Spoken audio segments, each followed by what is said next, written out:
Hello, everyone, and welcome to today's webinar. This webinar is hosted by Jen and sponsored by Asimov.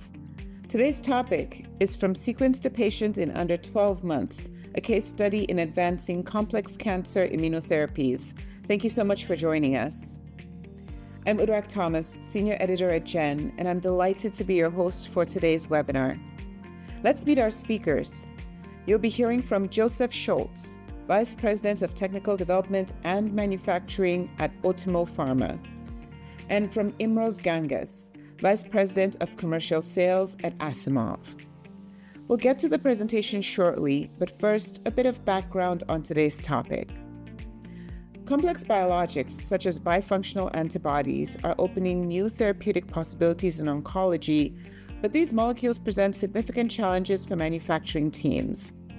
Non-standard architectures can often translate to low expression and difficult developability, making cell line development a critical bottleneck between a promising sequence and a viable clinical candidate. So in this webinar, our speakers will discuss strategies for achieving high-performing clonal titers and advancing a dual-paratopic cancer immunotherapy from sequence to dosed patient in under a year. Attendees will learn about the unique attributes of Ottimo's molecule and how a specialist partnership with Asimov accelerated the program. The presenters will also introduce the CHO Edge System, which combines Asimov's proprietary GS knockout CHO host, hyperactive transposase, library of characterized genetic elements, and AI-driven genetic design tools to routinely deliver clonal titers of 8 to 12 grams per liter. At any point during today's webinar, if you have a question, please feel free to enter it in the Ask a Question panel on your screen. All right, let's get started. Okay, thank you for that introduction. I'd like to start with some background related to Ottimo Pharma and the exciting space of immuno-oncology that we're engaged in. As a bit of a background beyond that, if you go back more than 10 years ago, anti-PD-1 and anti-PD-1 ligand antibodies ushered in a great advance in oncology therapy around checkpoint inhibition. So this is a major shift in the treatment of certain cancers. Recently, clinical data has shown that the combination of PD-1 and VEGF bispecifics are quite effective and potentially poised to be the next major advancement in immuno-oncology.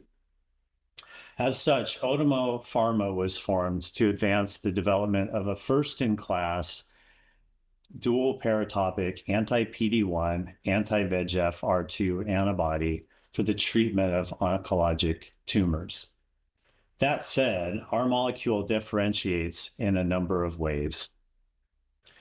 While still having a high affinity and potency similar to approved anti-PD-1 agents that are already on the market,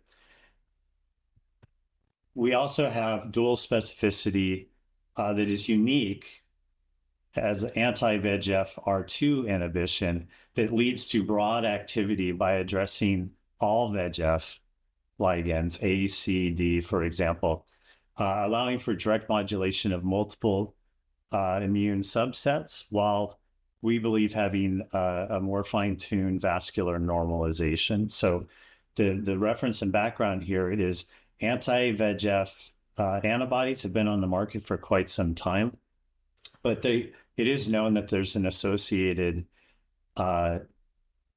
toxicity with these and limited therapeutic effects due to essentially ablation or disorganized vasculature, which limits the therapeutic applicability. We believe from the data that's out there already now in the clinic that the combination of PD-1 and VEGF allow a cooperative binding that could lead to a tumor microenvironment biased biodistribution as opposed to a general systemic effect. You'll see that in the on the next slide, that we're also building this capability on a scaffold that will afford low cost of goods and potentially subcutaneous delivery, which is only now 10 years after the first introduction of anti-PD-1 and PD-1 ligand antibodies being introduced in a subcutaneous delivery form. So our overall strategy is that we're developing OTP-01, which is what we call our molecule, to be the ideal dual pathway backbone that can be combined with chemotherapy, ADCs, and other novel agents with the intention to become the standard of care across multiple tumor types. So a little bit of detail about our molecule. OTP-01 is a one-of-a-kind dual-paratopic anti-PD-1, anti-VEGF-R2 antibody that is distinct from the bispecific fusions that lead it in the clinic. Uniquely, it is a symmetric homodimeric IgG1 antibody with bispecific activity. So looking here in the zoom in at the upper right, we see the binding of PD-1 with our antibody, and then and VEGF-R2 in the lower right zoom in. And here we see that while the ligands share little or no homology, there is shared and distinct interaction with the variable region of our antibody. So here in yellow are the PD-1 specific binding regions. In blue are the VEGF-R2 specific binding regions, and green actually represents a shared binding on the same antibody. So what this allows us to do is to achieve complex bispecific activity while avoiding common process and manufacturing and stability issues that come with a asymmetric bispecific antibody. So talking a little bit more about the molecule and the parts, while we maintain a high affinity for PD-1, which has been shown to be therapeutically effective and already on the market for quite some time, we have a unique allosteric binding to VEGF-R2, which allows, as I mentioned before, broad inhibition of all three VEGF family members, and in a way that we bind, if you will, lower on the trunk of the VEGF receptor, that allows us to achieve this normal, preclinical data suggests more normalized vascular structure that should maintain the ability to have delivery of co-therapeutics.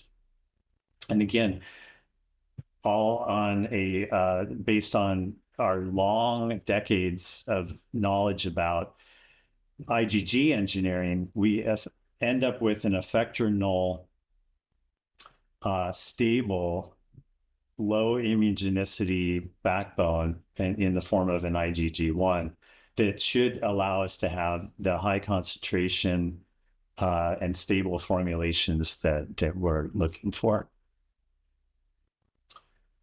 So if we talk a little bit about where this puts us at the beginning of this program, while Ottimo benefits from the proof of concept data that was already established in the clinic about this mechanism, it does put us in a space where we need to catch up with our competitors, right?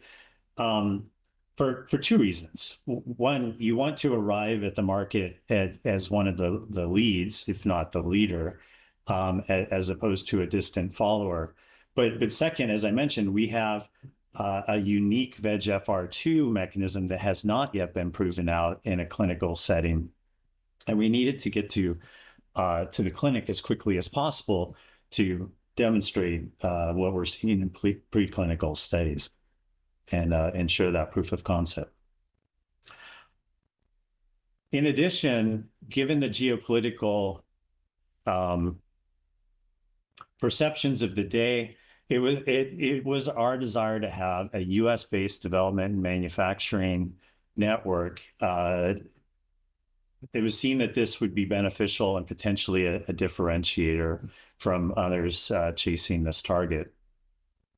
And as I mentioned before, being a standard IgG scaffold, but with a bispecific format, it really allowed us to consider a few things in how fast we could get to the clinic. So the idea was to be as fast, as possible, and minimize our risk of stumbling along the way.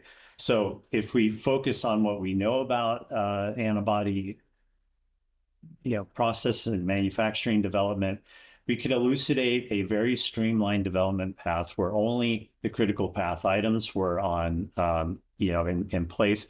And we made a very deliberate and smart risk evaluation and developed certain calibrated risk mitigations that we would only put in place were any risks actually to materialize.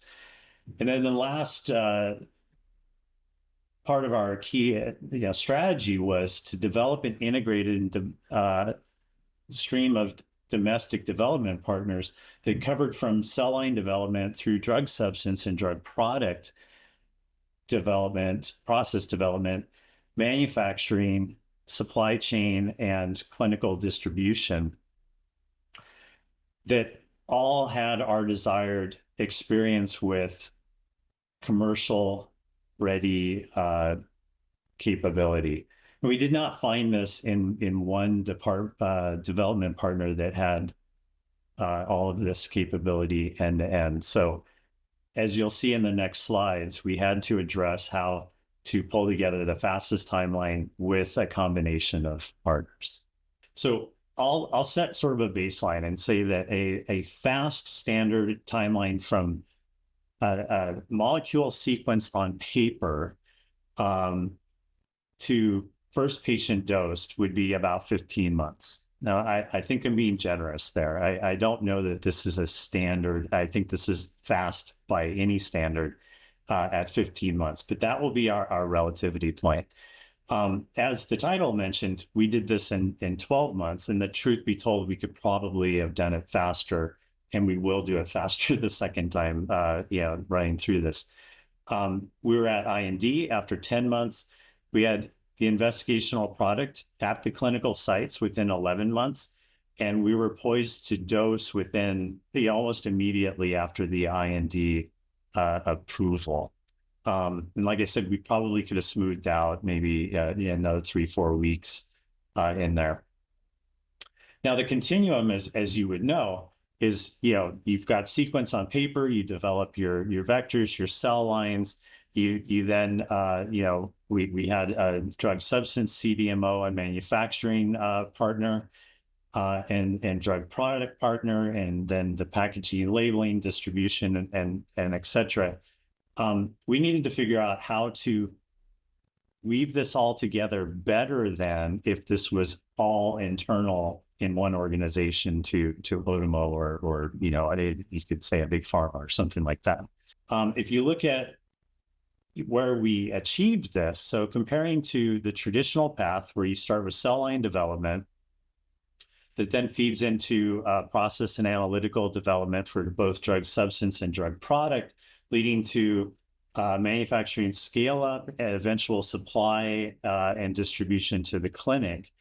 The areas where we focused for acceleration and we took opportunities were, went all the way back to cell line development. And to be honest, I think the traditional thinking is there's not much speed to harvest out of cell line development because, well, cells grow as fast as they can, and that's cell line dependent, and it's the time's going to take what it takes. But the reality is, and Imroz will go into this in more detail in a slide or two, is there are things that can be done during the development of the constructs, the development of the cell line, and the sequencing of this that can actually result in and enable accelerations downstream of this in the drug substance process development, et cetera. So, for one, you can be doing your clone and pool selection. You can progress and have critical quality data, a certain amount up front where you're selecting your initial pools, while the confirmation of those selections is still running in parallel. And then you can move, and something unique that we did was the banked cell pools, RCBs, were made ready and able to immediately be transferred to the drug substance CDMO. At the same time, a production of early development harvest fluid was done at Asimov, in fact, to be shipped with the initial RCB cell bank to the drug substance CDMO. And what this enabled was not only could they take the cell line and start up their own upstream reactors and development and verification of their platform, but rather than waiting for that material to be made, the downstream process development platform confirmation could start immediately as well with that initial harvest fluid. This saves at least 3, if not 4 weeks. Often it could even be more. That coupled with the fact that the Asimov upstream platform and our drug substance CDMO platform was aligned and already run through, allowed for us to move immediately into the verification of the platform, and within weeks actually start our first toxicology batch instead of months. So this already enables us to start the toxicology studies 3 months earlier, which, if you accelerate the overall CMC activities enough, what you find is that the toxicology study itself is on critical path for filing the IND. So in reality, by the time we had all of the CMC information we needed to put into the IND, that was about the same day that the toxicology report and data came together, so that we could then consolidate that into the IND, publish it, and submit it as quickly as possible. It's not just the CMC activities. This is also about enabling the preclinical and then the clinical readiness, such that once the IND is filed, they're ready to dose patients. Now, going back to the cell line development, the other thing that we were able to do in parallel to the process and the initial toxic material generation from a pool of a cell pool, a bank, was we were developing and finalizing the clonal cell line, what ended up being the master cell bank. And so as soon as that was ready, within days, we were making the master cell bank at the manufacturing site, and that material could then be used to provide non-GMP demonstration batch to supply the initial stability data for setting the expiry date going into the IND, as well as provide the MCB for the actual GMP manufacturer, which then led us directly into the fastest start of the manufacturing date, which by this point was just a few months after the introduction at the drug substance CDMO. We were already thawing a master cell bank vial and using conditional release data and producing the first GMP drug batches, which then led us to the ability to, the day after the first drug substance material was frozen, we were able to ship that frozen material to our drug product CDMO or CMO, and they were able to fall and move to drug product manufacturing as quickly as possible, which then gives us the release data, and enables the start of that analytics, which is required for the IND. And that is at a semi-high level, how we ended up with at least a 16-week acceleration over a generous fast standard timeline. Now, a couple features to mention, and then Imroz will talk more about some of the details of the cell line development portion.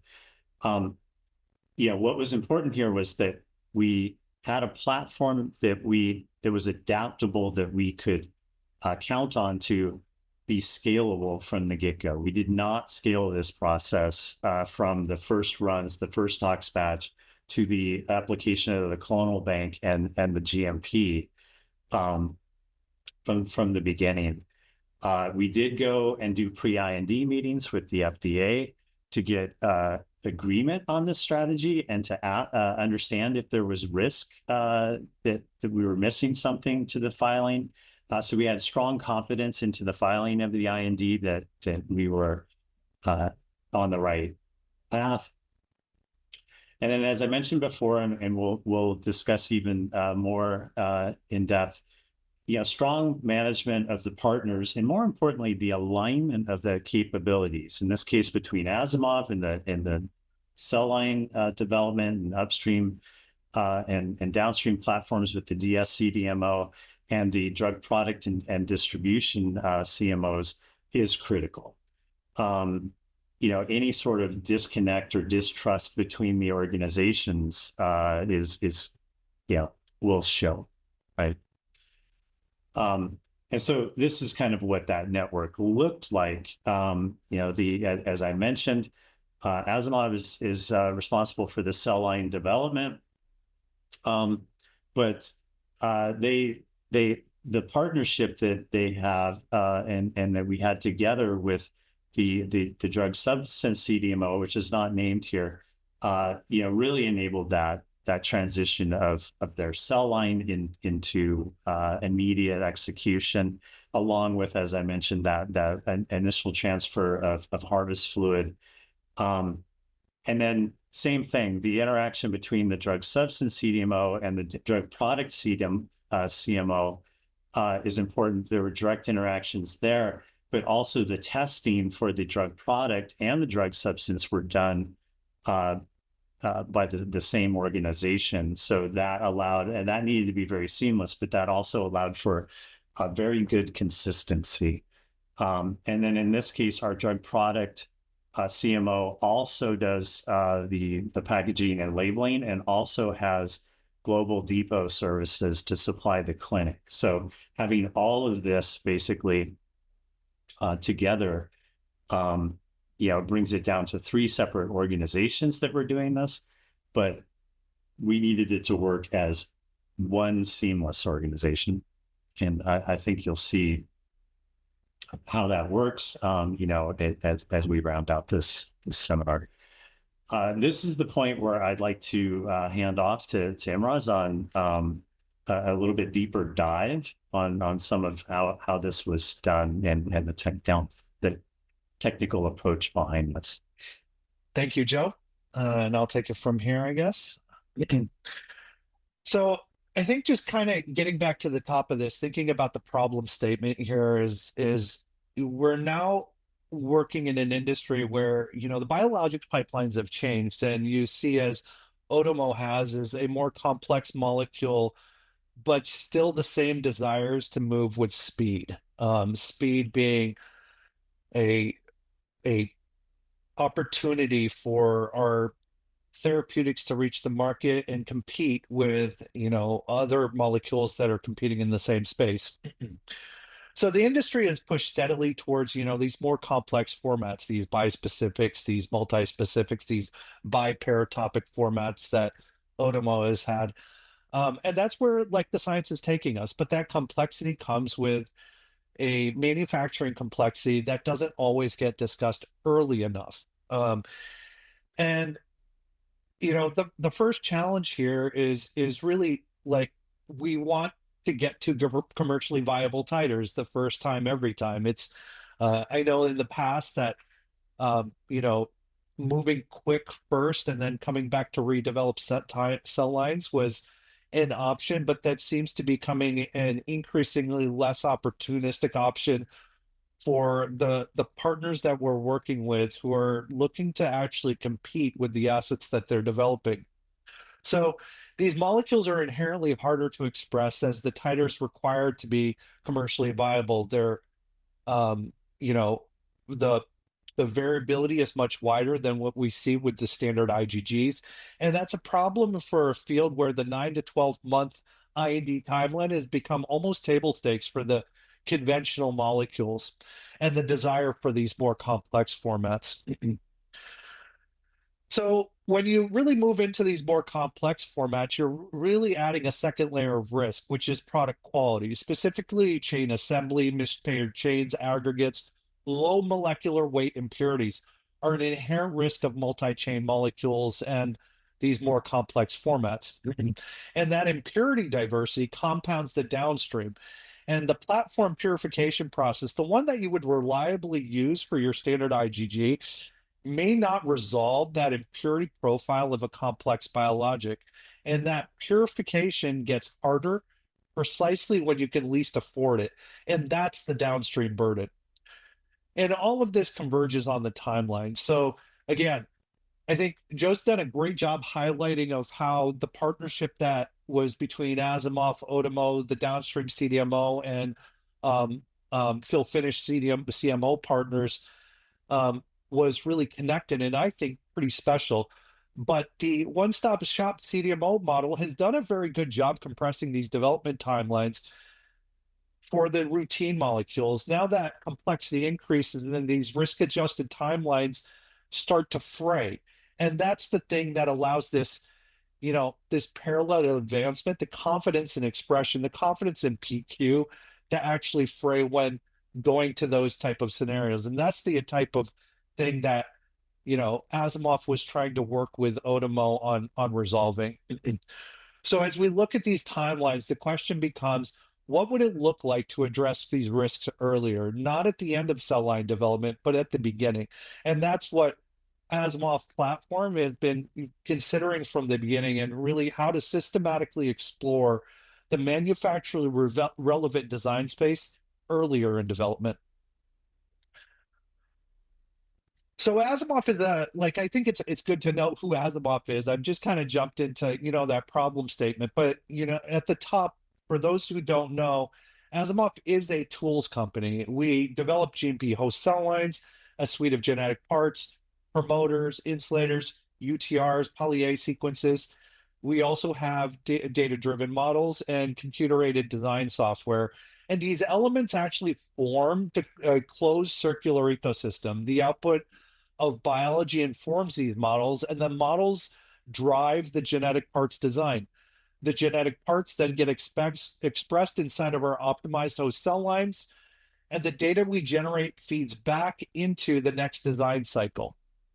And this ecosystem is applied across multiple modalities inside of Asimov. We're obviously speaking to biologics today, but we've used it with respect to AAV, RNA, lentivirus, and again, today's focus is on the biologics, really specifically with respect to monoclonal antibodies, multi-specific proteins, fusion proteins, and that's where Ottimo's molecule sits inside of that biologic space.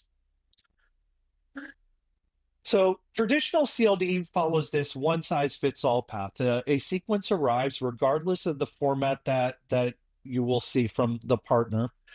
A generic signal peptide is added. Codon optimization is performed with a third-party tool, and then the coding sequence is cloned into a platform vector. And this approach is the same regardless of these molecule types.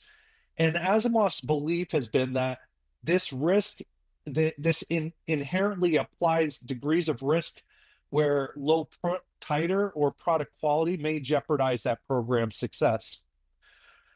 So our approach has been that cell line development starts with a fundamental shift on how we start with that input. We don't just take the sequence and plug it into a standard vector. Instead, we've structured the workflow whereby we start with vector design, including those promoters, UTRs, poly-A tails, all those parts that go on that expression vector. Then we go through a rigorous signal peptide selection.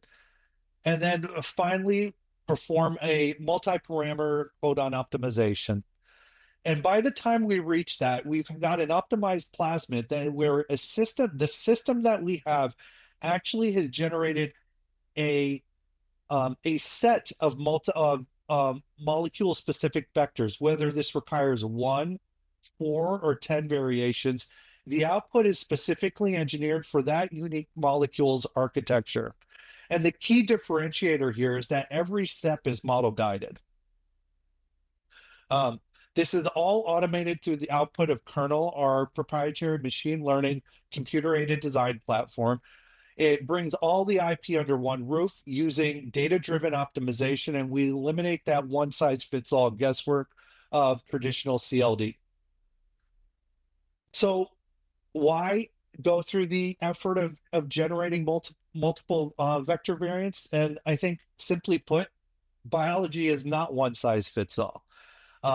We conducted this study some time ago where Asimov's typical process is to generate between 6 and 8 expression vectors per amino acid sequence transferred to us by our partners. We will transfect those at pool stage, and then we will get an early readout from like an Amber 15 in this case, or a 14-day fed batch in shake flask, and there are some other methodologies we might use at that. But in this study, it was a Amber 15 14-day fed batch. And for this demonstration, Asimov actually designed 6 unique vector variants and then applied those across 4 different molecules.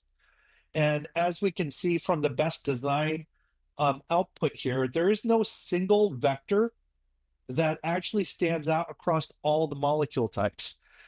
And in fact, if we had relied on any single vector platform, in more times than not, we would have been leaving performance on the table.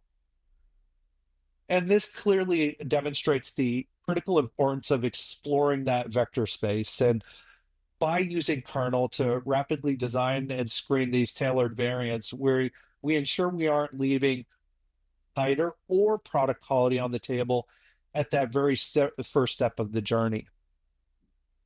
So how does this apply to the timeline? So even with Asimov, a typical cell line development engagement, from the point where we receive the DNA from our partner to the moment the cell line, RCB ships, you're looking at approximately 18 weeks. And that workflow is sequential. We're working from vector design to stable pool generation, all the way through single cell printing, clone screening, Amber 15, like the fed batch productivity assessment, before we select that lead clone and then generate those RCBs to ship.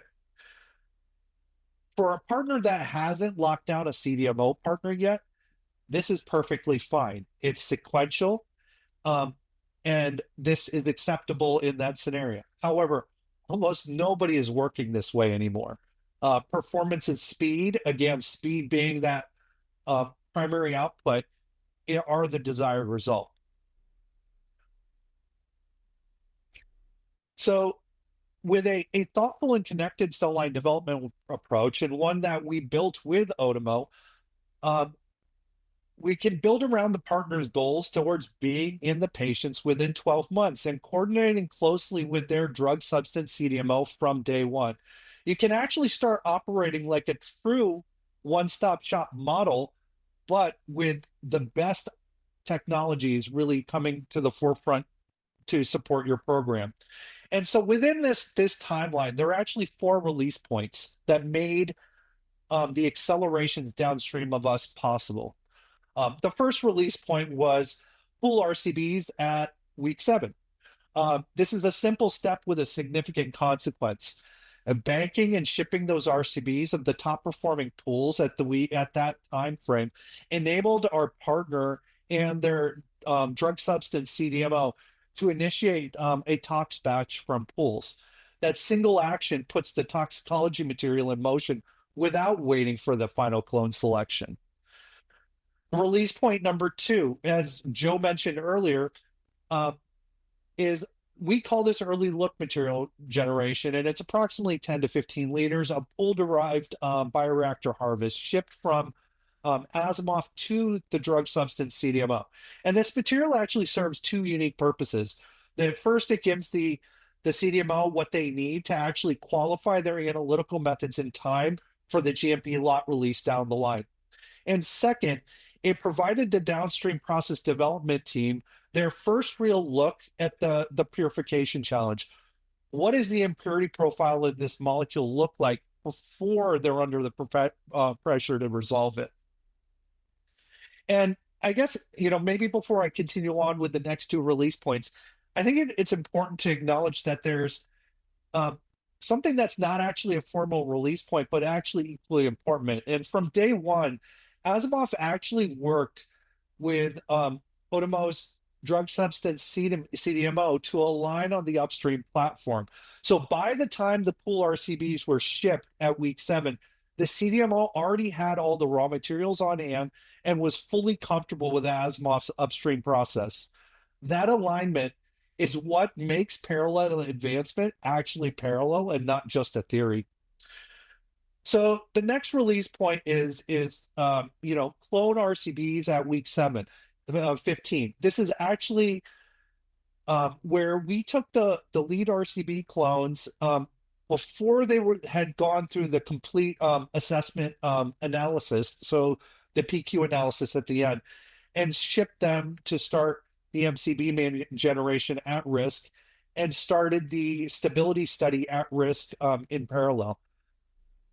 So one of the reasons why we feel really comfortable of starting stability in parallel and taking it off the critical pathway and starting MCB generation also in parallel at that time is that Asimov does use a transposase mediated integration, so with no chemical amplification. And being that there's a high degree of inherent stability conferred upon the sequence when it's integrated in those highly active regions of the genome, we feel like that in itself de-risks this decision with respect to stability and moving it forward. And then the final release point is we released the final clone at week 17. The stability was already running. MCB generation is already underway, and the downstream chain is already in motion. And that's design of the timeline, not just letting the timeline come along to you. I think it's important to note here, though, that even with all these careful considerations on how to release the downstream process from Asimov, how we can release activities, we didn't actually compromise the program or the timeline overall. As you can see, we didn't skip anything. The process completed as intended, and the result didn't sacrifice the time to the ultimate clone, which we'll get to here in a minute. So this table captures some of the, I think, key advancement decision points on this, and why we really moved on it, what the real risk was, how we mitigated it, and what it delivered. And I think the first point here is that early pool advancement, that pool RCB shipped at week 7, the risk was around PQ uncertainty at the pool state. The mitigation is to actually start the analytics, the SEC, CESDS, SDS page run at the pool stage earlier than usual to confirm that the product quality of that pool that was shipped to the CDMO would not impact the timeline. And ultimately, the timeline impact here is that the tox batch actually starts and finishes 3 months earlier than scheduled. The next part of this was the early look material shipment at week 8. The risk was the material is not from the final clone. However, the benefit is that with clearly using for tox and platform confirmation only, we're actually accelerating the timeline by 3 weeks earlier, and you still have an opportunity to relook at this platform and its applicability with the lead clone down the line. But the specs with respect to that lead clone should be well inside the pool itself. So again, we aligned our upstream process platform between Asimov and the drug substance CDMO. And the risk here was that we actually wanted to make sure that the process transfer fit uncertainty was lower. Because we started from day one, we transferred the protocols, the materials, and aligned with the drug substance CDMO. This alignment accelerated the program and reduced that risk of the upstream process development not being scaled appropriately. And then the early clone revival, to be able to actually do the clone ranking and move quickly with the RCBs so that we could go to MCB and stability study early, we actually just did more clone revivals and banked multiple candidates and advanced them all in parallel at the same time. And this allowed us, along with the MCB advancement, to move the clones through stability 4 months, and it was faster than running sequentially after MCB generation. And the last part is one that's routinely done, but I think it's still important to know, is that we did our cell line testing, we shipped those RCBs at risk to the MCB manufacturer. And did a conditional release based on the mycoplasma and sterility testing, the adventitious agent testing. This allowed the conditional release to enable about a 5-week acceleration to those timelines. So ultimately, where did we land with respect to this program? We started with a construct exploration of approximately 6 vector architectures. We ended up with the top 5 lead clones between 7 and 10 grams per liter, a very high product quality final clone, and then we were able to advance the entire timeline from cell line development and those specific release points by being on time all the way through. At this point, I'll hand it back to Joe. All right. Thank you, Imroz. So I think, that is a really good, dive into, what it took from a technical standpoint, to enable, this overall progression. In the end, this was the first time that we integrated all of these pieces together like this, but it had to work the first time. So, what we wanted to end up with is basically now, one, network box that acted as a continuum. And so, the technical piece, very important, but the organizational, integration was the other point I alluded to before. So, in the end, the punchline is, we did achieve, from DNA sequence, emailed to Asimov on paper, if you will, or in email, to first patient dosed in less than 12 months. We actually think that, we probably could have been a month and a half faster, not due to technical things, but just logistical timing and how we practiced this, which is greater than a 4-month overall acceleration from, I think, a generously, baseline of 15 months. We did integrate our preclinical activities in a way that those were kept off critical path to enable the accelerated IND file. And we had material drug product at the clinical sites and ready for the IND approval. Even if we didn't dose the very next day after approval, we could have. Now, from a technical standpoint, the process that was just described and the development of the cell line, we had many pools, as Imroz described, to select from. They were all well over 5 grams per liter. And for effectively a bispecific, I would say that's should be seen as really quite good. And our molecule attributes didn't hinder, let's say. But by the time we got to the final clone and GMP process, we were at 8 grams per liter or better. And as was mentioned, at the end of culture, we're still at 97% viability with this cell line. And the cell line itself led to very high yield downstreams because the product quality out of the cell effectively met our purity specifications, leaving only host cell protein, DNA, and process-related impurity removal, on the table to take care of.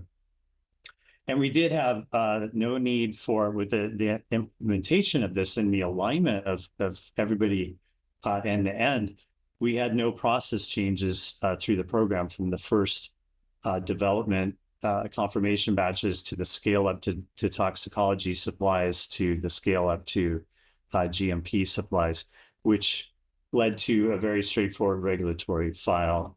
The irony is, one of the few questions we did get from the agencies on the regulatory file was, wait, please describe your changes in the process through your development. And our response had to be a much more emphatic, there were only 2 changes. We went from a clone pool in the tox batch to a cell pool in the tox batch to a clone cell bank for the stability and GMP supplies. And we changed scale. So, that's the kind of question you want to get if you're going to get a question at all, I'd say. Okay, so mentioned the organizational integration. So what does it take for a true partnership, and what does that look like? I mean, obviously, Ottimo was responsible for the overall coordination and linkage of the project. And of course, rapid decision-making, not to be underestimated. And our partners reiterated multiple times, how that is important for them to run their business. But, if you talk about what success, we defined up front what success looked like, we needed to have an aligned mission across all of the organizations. And this isn't as easy as you think, just getting everybody to agree on what the mission is. But it's important. So that you can operate as one integrated continuum across this entire development life cycle, whether it be CMC or preclinical or the different components of the CMC development. You need to be able to identify potential risks up front, potential challenge points or issues early, and then honestly collectively work up front to decide, okay, well, what are the potential mitigations of those risks, but also what is the probability of those risks occurring? Because you don't need to time, money, resources get spent on mitigating risks that have low probability of occurring or have low impact if they do occur. But we needed to also think about how we would resolve those problems, what mitigations we would put in place for a rapid recovery if needed, when a risk indeed would materialize. And really all of this, you need to go in with the idea of, staying flexible and thinking beyond organizational boundaries. You can see in the different sort of boundaries of the organizations, it's very easy to think about your piece and if you will, point fingers to your adjacent partners if something doesn't go right or there's a sort of I can't be done, thought process. We were able to, wipe that out at the beginning, and that takes trust. That takes trust that as a sponsor for Ottimo, that if we take risks together, that indeed if something doesn't quite go right, that we're not going to hold anybody over a barrel about it, but we're actually going to work together to identify the issue and the solution and move on together, with in a smooth way. So what we ended up with was we needed to have, and we did have, an integrated end-to-end network with one shared goal. Everybody understood we need to be in the clinic by the end of the year. And everybody then, was able to focus on what will it take to do that. So while Ottimo was responsible for, the driving the overall effort, and we were definitely needed to just make clear decisions, have clear decision points, a joint governance across all of our partners, but we needed to make decisive and durable decisions, right? You needed to make a decision that you weren't re-discussing and rethinking. And that required actually that we had all of the data and the appropriate information to make durable decisions up front. And we rely on our partners to do that, right? So as operating as one unified team, we were able to come together with a shared program plan. Everybody knew the program plan from beginning to end, right? Asimov knew the date that we were targeting to have drug product fills and that we were planning to file INDs. And the drug substance and drug product CMOs, CDMOs understood where all of the critical paths of their adjacent partners left and right were. And in fact, we had weekly all-in project management meetings where the project management representatives or key representatives from each organization would get together with Ottimo and those organizations every week, and we talk about upcoming critical milestones. We talk about where we were on the timeline, any potential risks or slip, and everybody understood and was all in on how to move that. And to be honest, I've been in singular organizations that own the entire continuum that have worked less smoothly. So, this is actually quite a proud accomplishment, I think, for all of the partners in this program.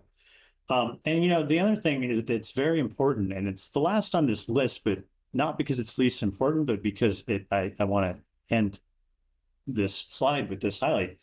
The domain experts need to be empowered to identify the opportunities, at the same time thinking beyond their organization. So Imroz's point about the Asimov approach is really good example of this. Thinking ahead about how you can provide material to get other parts started and all that is one thing, but also getting the technical experts together.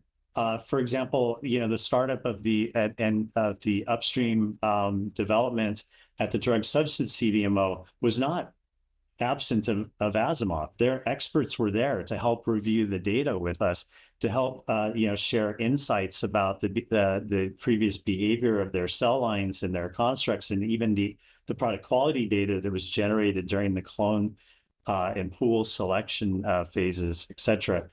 Shared analytics. We even got the analytical teams together to align on slight differences in equipment or approaches, but how to align the data and things like this. And the same thing happened between the drug substance and drug product CMOs as well. So, I would strongly encourage, let go of control a little bit and let your partners share with each other, because you're actually going to get something akin to if you had an entirely internal organization, or honestly, sometimes even better than you may have experienced. So I'll finish with a few key takeaways, and then we can move to questions. Some key takeaways that we'd like to bring across is, if you want to have a tech-forward approach, if you want to challenge the status quo and sort of the risk profiles where the timelines or speeds or address challenges that you have with a particular molecule construct or approach, and you want to have a tech-forward approach, you need to have tech-forward partners. You need to have partners that can together have a rational design and a data-driven optimization approach that extends from construct, to process all the way to regulatory filing. And not every bit of that continuum may have the totality of the experience, but together, there's depth and it's very important, but you have to free yourself of and have an open mind. The other point is a well thought out process up front can be scalable and cost effective with low risk. And I think we showed that, right? The having a process that was well thought out, and because we were thinking about what the end scale wanted to be at commercial state, not just to provide tox batch or to provide phase 1 clinical, but we thought this all the way out, and we really tuned our collective thinking even across the development partners to think about what do we need up front so that we don't have to have unnecessary comparability exercises along the way and things like this, because our goal is to catch up with those who are ahead of us for this molecule in development, but also to get to the patient and to the public as quickly as possible, the right molecule. And then, risk is a perception, I would say. We've been trained to think about risks. We haven't been trained to think about the probability of those risks occurring, what the cost of those risks might be, and then really assessing, okay, well, if we parallelize activities and we focus on what's truly needs to be on critical path, because one activity supplies another, whether it be material or data, and we think about risk as a probability and mitigation as plans to have in place, but not necessarily over execute, you really can see a tremendous impact on timelines, on resource expenditure, energy, et cetera. I think this program also proves out that, if you challenge all of the perceived risks, you can really, set some of them aside, many of them aside. And then, I think Imroz really nailed it, but I want to come back to the point. Cell line development should not be, discarded lightly as an opportunity for acceleration. It can actually be a wellspring of opportunity that is realized downstream. And in this case, I have to give great credit to the Asimov approach in that the benefits of their efforts really paid off for our partners and their partners in this development instead of directly tangible. We celebrate them together at the end, of course, but you got to set the foundation up front, and there's huge opportunity. And I hope that's obvious. Many thanks to our speakers for their informative and interesting presentations. We're going to begin the Q&A session in just a few moments. As a reminder, if you have a question, please go ahead and enter it in the Ask a Question panel on your screen. Before we begin the Q&A, a reminder that this webinar will be available to view on demand in the next 24 to 48 hours. So please do share the link with your colleagues who might not have been able to tune in today.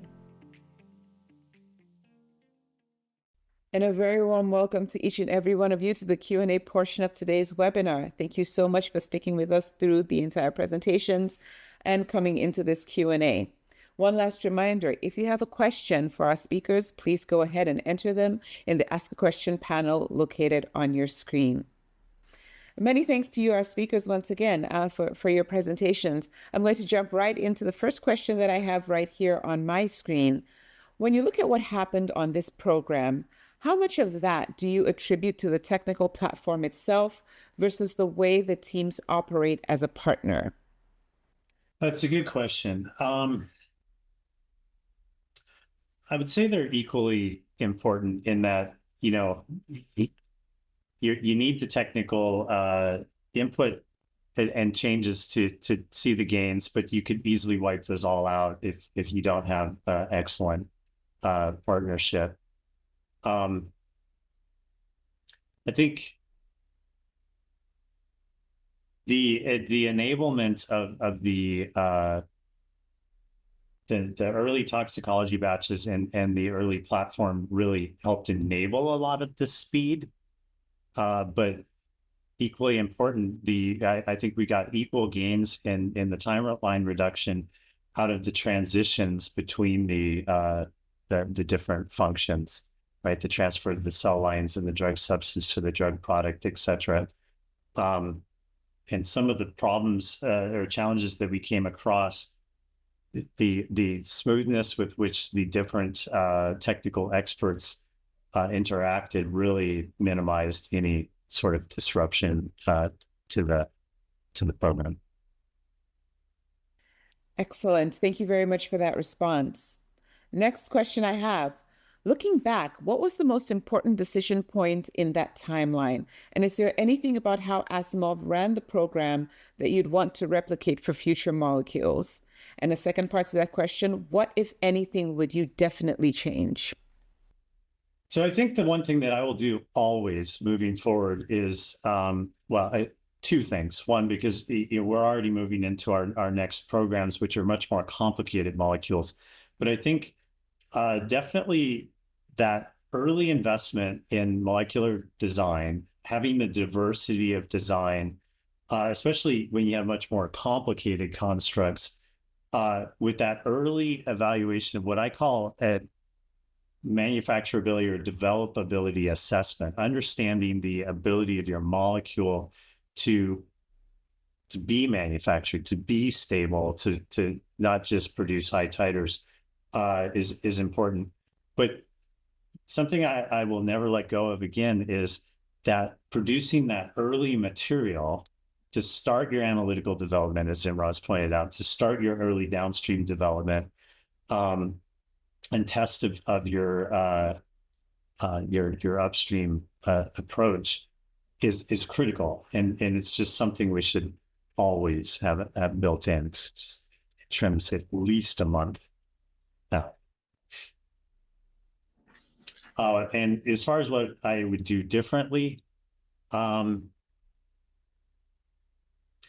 think there are, as I mentioned before, there are opportunities where we could have taken a little bit more bolder risk and gone, faster. For example, we could have been ready to dose the day that the IND was expected to clear and things like that. We could have, by now, I think our clinical team, would have the confidence that we're ready, et cetera, to go. And, some of the shipping between sites and things like that can be refined, but nothing really major, on a technical front beyond that. Thank you very much for that response. We have time to take one more question. Does the CHO Edge system optimize for product quality attributes as well as titer? And then a second part to that question, are there cases where the vector that maximizes titer is not the one you ultimately recommend because of a quality trade-off?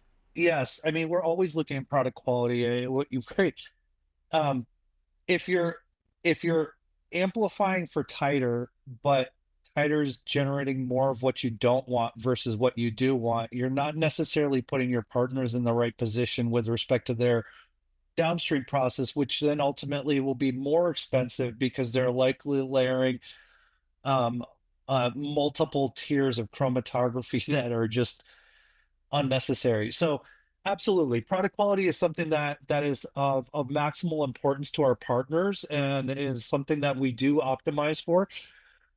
We're looking at it in some unique ways. It's not just now about vector design, but Asimov is a very innovative company and looking at model-based process design as well, and considering how we can think about post-translational modifications differently, and even like charge variants, and how we can influence the charge variants with respect to these species. So there's a lot there for us, and it's definitely something that we're thinking about. I mean, I'll say it this way, is if our partners are thinking about it, we are definitely thinking about it. Wonderful. Thank you both so much for taking time to answer some questions. I really do appreciate you. And to our audience, thank you so much for being here. That is all the time we have for today's webinar. But before we go, one last reminder, this webinar is going to be available to view on demand in the next 24 to 48 hours. So you should get a link in the email that you use to register for this webinar, so you'll be able to come back and watch the entire thing from beginning to end.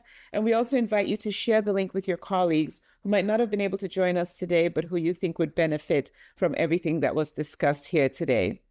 So once again, I'd like to say many thanks to both of our speakers for being here today, and thank you for such great presentations.